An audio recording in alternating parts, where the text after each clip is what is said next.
And now to the story of a local bus driver who's being credited by saving a life using CPR. Joel is standing by with the incredible story. Joel? Well, that's right, Liz. We're with Your Ride bus driver Hubert Gentry and his boss, the head of the MTA, Ed Benning. Gentlemen, welcome. Hubert, take us back. What happened?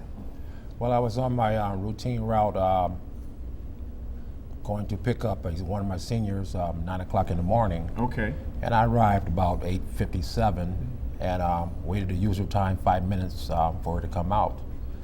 And this particular senior, she's a creature of habit. Usually when I come pick her up, she has the blinds open and the door open. Mm-hmm.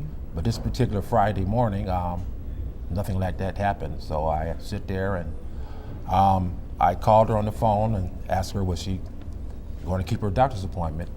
And when she picked up the phone, she answered and was like an unresponsive tone, slurring her speech, and then the phone went dead. So I called back and I got a busy signal.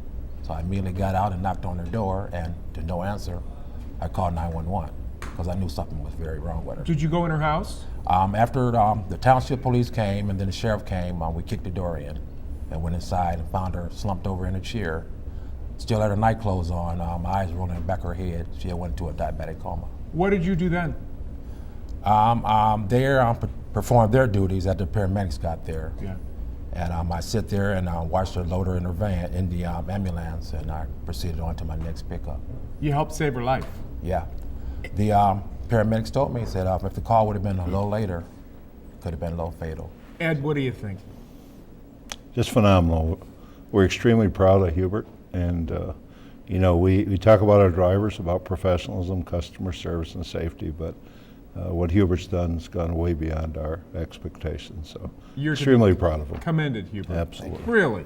I mean, it's one thing to be driving the bus every day, and the Lord knows that's hard work, but to mean saving this woman's life and making that call and bringing that in, she probably wouldn't be here. Have you talked to her since then? I've talked to her, I've taken her to the store, and when I dropped her off at home, I walked her in, took her groceries in, and she showed me the facing of the door where the door got kicked in. I said, I know it got kicked in. I said, I was right here. She said, you what? Yeah.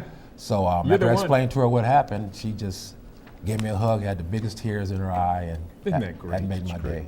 Thank you, gentlemen, for coming in. Maybe we can talk to you next hour. Sure. Can you stick around? All right. Absolutely. We want to talk about this again because Thank it's you. such a heartwarming story. We love these kind of stories, Liz. That's right, and I've done so many stories on the importance of CPR, so Hubert, good job there, and it's so important to get trained for that as well. You never know when you're going to need it.